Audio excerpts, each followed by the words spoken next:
और बड़ी अपडेट आ गई है। लगातार ये खबर डेवलप हो गई। इजराइल के सभी स्कूल बंद कर दिए गए हैं, इमरजेंसी के साथ साथ स्कूल बंद कर दिए गए हैं। मतलब आप सोचिए हालात कितने खराब हैं। इमरजेंसी की हालत है ताकि बच्चों को नुकसान ना पहुंचे। हालांकि युद्ध के कुछ नियम होते हैं और वो नियम ये कहते हैं कि अस्पतालों पर, विद्यालयों पर हमला नहीं किया जा सकता है। लेकिन हमने रूस और यूक्रेन के बीच में देखा है कि हमले हुए हैं, नैतिकता को ताक पर रखकर हमले किए गए। इस बीच एक और अपडेट आ गई है। ईरान कभी भी एक बड़ा हमला कर सकता है। ये बड़ा हमला हो सकता है, जवाबी कार्रवाई है। पहले इजराइल ने हमला किया और अब ईरान हमला करेगा, बड़ा हमला करेगा। बड़ी तैयारी चल रही है, मुंहतोड़ जवाब देगा क्योंकि उसे अपनी साख भी बचानी है। अगर ईरान हमला नहीं करता है तो कल होकर दूसरे देशों को संदेश जाएगा, दूसरे देश भी हमला कर देंगे, कहेंगे ये तो कमजोर है। तो ईरान को अपनी साख बचाने के लिए, ईरान को अपनी ताकत दिखाने के लिए, ईरान को ये बताने के लिए कि हम हैं, ये हमला करना जरूरी। इस बीच एक और बड़ी अपडेट है, इजराइल के सभी स्कूल बंद कर दिए गए हैं। अमेरिका और इजराइल का ईरान पर साझा हमला, ये बहुत बड़ी अपडेट है। जंग के मुहाने पर खड़ा हो गया है मिडिल ईस्ट और ये कहिए कि जंग शुरू हो गई है। अमेरिका और इजराइल का ईरान पर हमला। अगर आप लगातार रिपब्लिक भारत देखते हैं, हम आपको अपडेट दे रहे थे कि इससे पहले भी अमेरिका को साफ ईरान ने चेताया था कि अगर कहीं भी हमला हुआ तो हम अमेरिका के बेसिस को निशाना बनाएंगे। और इससे पहले भी यही हो रहा था। और ये जो एक्सपर्ट हैं, जो विशेषज्ञ हैं, वो लगातार इस बात का खतरा जता रहे थे। वो बता रहे थे कि ईरान पर हमला हो सकता है। वही हुआ, जिसका डर था वही हुआ और वही हो रहा है। ईरान और इजराइल ने मिलकर, अमेरिका और इजराइल ने मिलकर ईरान पर हमला कर दिया है। ये बड़ी अपडेट हम आपको दे रहे हैं। अमेरिका और इजराइल ने मिलकर ईरान पर हमला किया है। तस्वीरें अब आने लगी हैं। ये तस्वीरें डराने वाली हैं, ये तस्वीरें आगाह करने वाली हैं। और हमारे साथ हमारे डिफेंस एक्सपर्ट्स लगातार जुड़े हुए हैं। कर्नल शैलेंद्र का मैं रुख कर रही हूँ। कर्नल शैलेंद्र, इजराइल ने अटैक कर दिया है और क्या इनपुट्स के आधार पर ही अटैक किया होगा? क्योंकि देखिए अमेरिका के साथ बातचीत चल रही है, बातचीत विफल जा रही है। अभी अमेरिका ने कुछ नहीं किया, लेकिन अमेरिका के पुश पर ऐसा लग रहा है कि इजराइल की तरफ से एक कदम उठाया गया है। क्या न्यूक्लियर फैसिलिटीज एट स्टेक है ईरान में? नमस्कार। न्यूक्लियर फैसिलिटीज स्टेक पर नहीं है, मैं आपको बता रहा हूं, क्योंकि नोबडी विल अटैक दैट। अगर उसको अटैक करना है तो वो सिर्फ और सिर्फ यूएस कर पाएगा, इजराइल नहीं कर पाएगा। ज्यादा बड़ी बात ये होगी कि ये अटैक क्यों किया जाएगा। टॉक चल रहे हैं, कुछ हद तक टॉक सक्सेसफुल हैं। आप इस समय ईरान को और प्रेशराइज कर रहे हैं और डोमिनेट कर रहे हैं कि यस, देख लीजिए कुछ भी हो सकता है अगर आपने चीजों को नहीं माना। मैं कहता हूं वहां पर एक डिसीजन पैरालिसिस भी लाना है प्रेशर में, कि वो जल्दी से एक फेवरेबल डिसीजन ले ले कि चलिए जी हम मिसाइल प्रोग्राम नहीं करेंगे। क्यों? क्योंकि मिसाइल प्रोग्राम रोकने की डिमांड सिर्फ और सिर्फ इजराइल के कहने पर है। उससे भी बड़ी बात है यूएस की इन्वॉल्वमेंट। बिना यूएस की ओक के लिए इजराइल सर, आप हमारे साथ बने रहिए। ये खबर लगातार अपडेट हो रही है। एक और खबर आ गई है, इजराइल ने अपनी हवाई सीमा को बंद कर दिया है। एयर स्पेस बंद हो गया है। इजराइल ने अपनी हवाई सीमा बंद कर दी है। हालात बेहद तनावपूर्ण। ये खबर डेवलप होती जा रही है, ये विध्वंस की कहानी कहती जा रही है। इजराइल ने अपनी हवाई सीमा बंद कर दी है। मतलब अब इजराइल में बाहरी कोई प्लेन नहीं आएगा। नहीं आएगा। क्यों नहीं आएगा? क्योंकि खतरा हो सकता है, अटैक हो सकता है। क्या पता कहीं उसी की आड़ में छुपकर ईरान आ जाए। हालांकि उसके लिए सिस्टम बने हैं, तकनीक बहुत आगे निकल गई है, लेकिन एहतियातन जब भी युद्ध जैसे हालात बनते हैं तो ये करना बेहद लाजमी हो जाता है और ये सभी देश करते ही हैं। वही हो रहा है। इजराइल ने अपने एयर स्पेस को बंद कर दिया है, हवाई सीमा बंद कर दी है। बाहर से कोई नहीं आएगा, अंदर से कोई बाहर नहीं जाएगा। अभी एहतियात के तौर पर यह बरता गया है। इजराइल ने अपनी हवाई सीमा बंद कर दी है। हालात बेहद तनावपूर्ण होते जा रहे हैं। एक बार फिर से वो विध्वंस की तस्वीरें देखिए, इस हमले की तस्वीर देखिए, उस विस्फोट की तस्वीर देखिए, उस बर्बादी की तस्वीर देखिए। ये जो धुआं आपको आसमान छूता हुआ दिख रहा है, ये सिर्फ धुआं नहीं है। जमीन पर जब हम उसकी तस्वीरें देखेंगे तो डर जाएंगे, खौफ से भर जाएंगे और आपका कलेजा रो पड़ेगा कि वहां नीचे कितनी बर्बादी हुई होगी, कितने बिल्डिंग्स गिर गए होंगे, कितने लोग उसमें मर गए होंगे, कितनी इमारतें तबाह हो गई होंगी, कितनी गाड़ियां ध्वस्त हो गई होंगी, सड़क उजड़ गए होंगे और ये एक रिहायशी इलाका बर्बाद हुआ है। दो तस्वीरें हम आपको दिखा रहे हैं, पहली तस्वीर और दूसरी तस्वीर। इस बीच एक और अपडेट आ गई है। इजराइल ने लोगों को सुरक्षित जगह पर जाने को कह दिया है। यह खबर लगातार बड़ी होती जा रही है क्योंकि युद्ध हो रहा है, अटैक हो रहे हैं। अब देखिए, इजराइल ने लोगों को सुरक्षित जगह पर जाने को कह दिया है कि जाओ सुरक्षित जगह पर जाओ, बंकर में खुद को बचाओ क्योंकि हमला हो सकता है। इजराइल ने लोगों को सुरक्षित जगह पर जाने के लिए कह दिया। इस बीच एक और बड़ी अपडेट आ गई है इसी युद्ध से जुड़ी हुई। ईरान कभी भी बड़ा पलटवार कर सकता है, जो मैं आपको लगातार बता रहा हूं। एक बड़ा पलटवार होगा। इजराइल ने हमले के बाद अलर्ट पर ईरान की सेना है क्योंकि हमला कभी भी हो सकता है। ईरान कभी भी बड़ा हमला कर सकता है, इसलिए अब सेना अलर्ट है और चाक चौबंद व्यवस्था है। नजर सब जगह रखी जा रही है। सारे सुरक्षा के इंतजाम चाक चौबंद है और एक्टिवेट कर दिए गए। ईरान में 3 बड़े धमाके की सूचना है। ये इस वक्त की सबसे बड़ी और सबसे ताजा ब्रेकिंग न्यूज। ईरान में 3 बड़े धमाके की जानकारियां मिल रही है। 1, 2 और तीसरा धमाका। पहले से संभलिए तब तक दूसरा, दूसरे से संभलिए तब तक तीसरा। 3 बड़े बड़े धमाके हुए हैं ईरान में।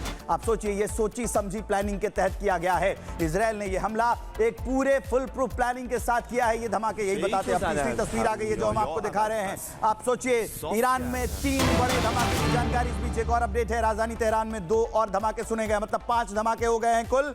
2 और धमाके सुने गए हैं। इस वक्त की बड़ी अपडेट हम आपको बता रहे हैं। मतलब पूरा टारगेट सेट है, पहले से प्लान, और अब एक और 2 एक के बाद एक 2 धमाके सुने गए हैं। तेहरान में 2 और धमाके सुने गए हैं। तेहरान में 2 और धमाके। बड़ी अपडेट हम आपको बता रहे हैं, तस्वीरें हम आपको दिखा रहे हैं। तेहरान में पहले एक हमला होता है, इजराइल ने यह हमला किया और उसके बाद से फिर अब पीछे एक और अपडेट आ गई है, वो भी जान लीजिए। तेल अवीव में सभी उड़ानें रोक दी गई हैं। सभी उड़ानें रोक दी गई हैं, बंद, बिल्कुल बंद। उड़ानें बंद, उड़ानें रोक दी गई हैं। तेल अवीव से सभी उड़ानें रोक दी गई हैं। पीछे एक और बड़ी अपडेट आ गई है। खबर लगातार डेवलप हो गई। खामेनेई के ऑफिस के बाहर बड़ा हमला हुआ। आप सोचिए, Ayatollah Ali Khamenei, supreme leader, ये संदेश देने की कोशिश है कि तुम हमारी जद में हो, हम तुम्हारे घर तक है, घुसकर मारेंगे। खामेनेई के ऑफिस के बाहर ये बड़ा हमला हुआ है।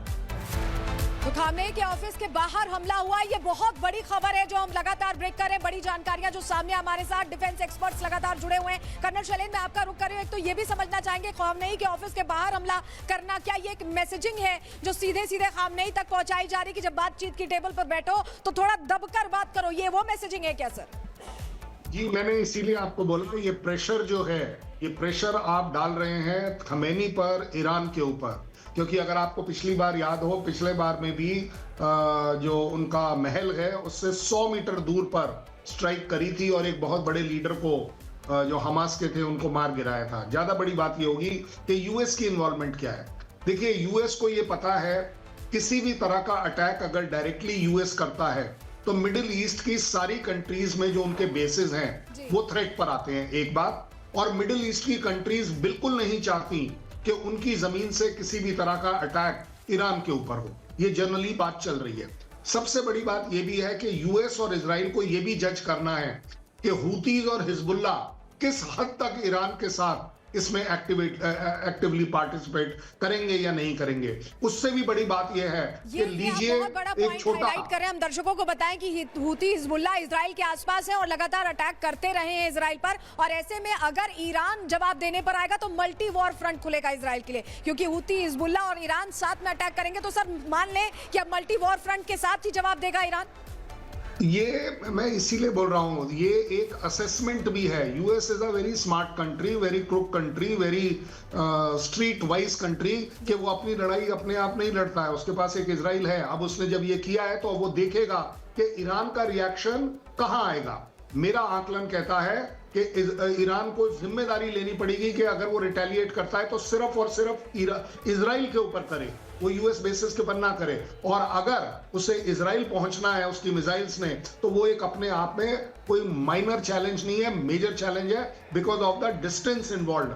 आपने कहा एयर स्पेस 2 वजह से बंद करी जाती है। एक, अपने जहाज ना उड़े कि कहीं ईरानियंस जो हैं या कोई भी टेररिस्ट ऑर्गेनाइजेशन उनको टारगेट करे एज अ न्यूज क्रिएटर। उससे भी बड़ी बात यह है कि जब आपका एयर स्पेस बिल्कुल आपके कंट्रोल में है और क्लोज्ड है, तो कोई भी incoming unidentified object, missile, aircraft, कुछ भी हो, आप उस पर स्ट्राइक करने की एक तरीके से मॉरल राइट रखते हैं। सो दोनों ही पॉइंट ऑफ व्यू से आज एयर स्पेस बिल्कुल खाली। शैलेंद्र सर, काफी अहम जानकारी आप दे रहे हैं, हमारे साथ बने रहिए। एक और बड़ी अपडेट आ रही है। ईरान और इजराइल जंग से जुड़ी हुई दर्शकों को ये बताते हैं, एयरपोर्ट पर मौजूद लोगों को बंकर में भेज दिया गया है। एयरपोर्ट पर जो लोग मौजूद हैं उन्हें बंकर में भेज दिया गया है ताकि हमला ना हो। और हमला आमतौर पर इन्हीं इलाकों को किया जाता है क्योंकि रसद पहुंचाने के लिए, युद्ध लड़ने के लिए हवाई क्षेत्र बेहद महत्वपूर्ण है, हवाई अड्डे बेहद महत्वपूर्ण है। इसलिए एयरपोर्ट पर जितने भी लोग हैं उनको बंकर में भेजा गया, सुरक्षित बंकर में भेजा गया है। इस बीच एक और बड़ी अपडेट आ गई है। खामेनेई के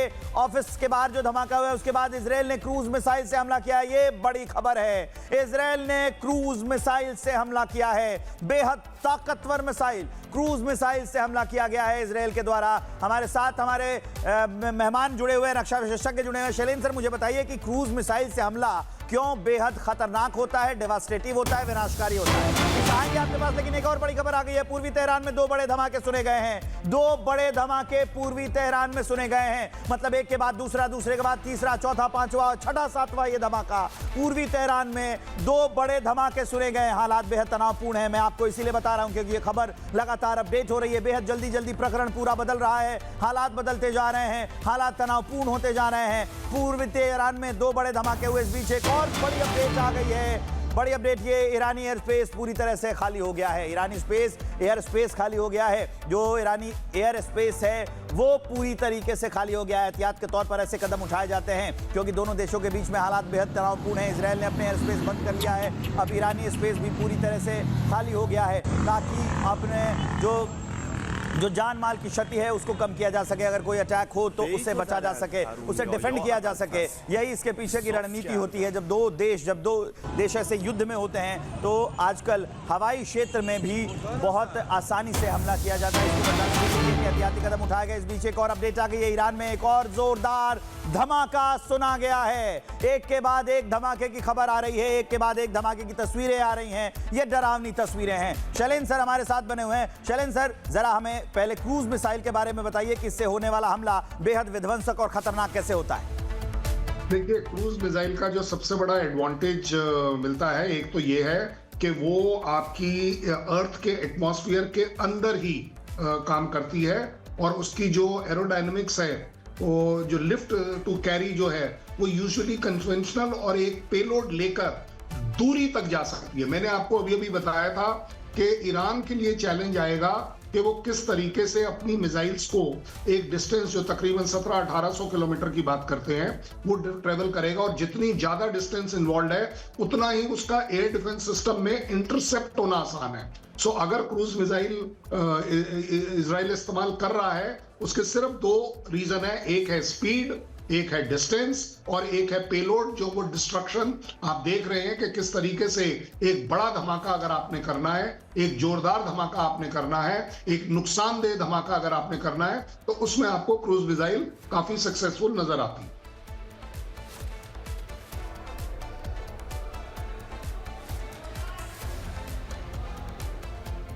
कर्नल शैलेंद्र, आपसे ये भी समझना चाहेंगे, प्रीएम्प्टिव स्ट्राइक की जब हम बात करें, जो इनपुट्स हमें मिल रहे हैं, जो खबरें हमें मिल रही हैं, उसके मुताबिक ज्यूइश पॉपुलेशन पर शायद अटैक की प्लानिंग थी ईरान की, और यही वजह है कि इजराइल ने पहले ही जो उनके बड़े चेहरे हैं उसे टारगेट करते हुए अटैक किया है। तो क्या वाकई इनपुट्स पर हुआ है या ये सिर्फ एक बहाना हो सकता है क्योंकि अमेरिका डायरेक्ट नहीं करना चाहता था तो इजराइल के जरिए करवा रहा है मैसेजिंग के लिए?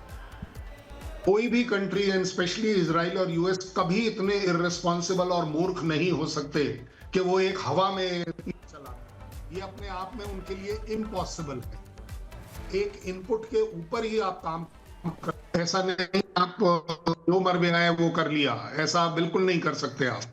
सो मेरा अपना आकलन कहता है कि एक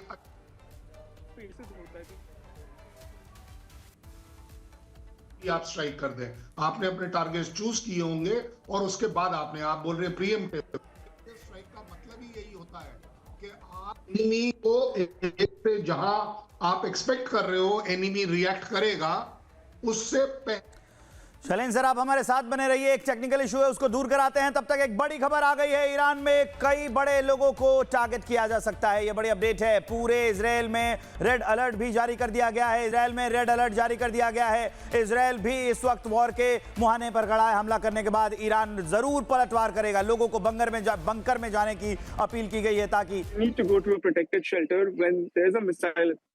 So the shelters are now opened and there is already a precautionary siren. तो state of emergency already declare कर चुके हैं यहाँ पे कंट्री पे। तो जब भी दूसरा सायरन आएगा, वो मिसाइल के लिए आएगा, तो शेल्टर्स में जाना पड़ेगा। हाँ जी, हमारे साथ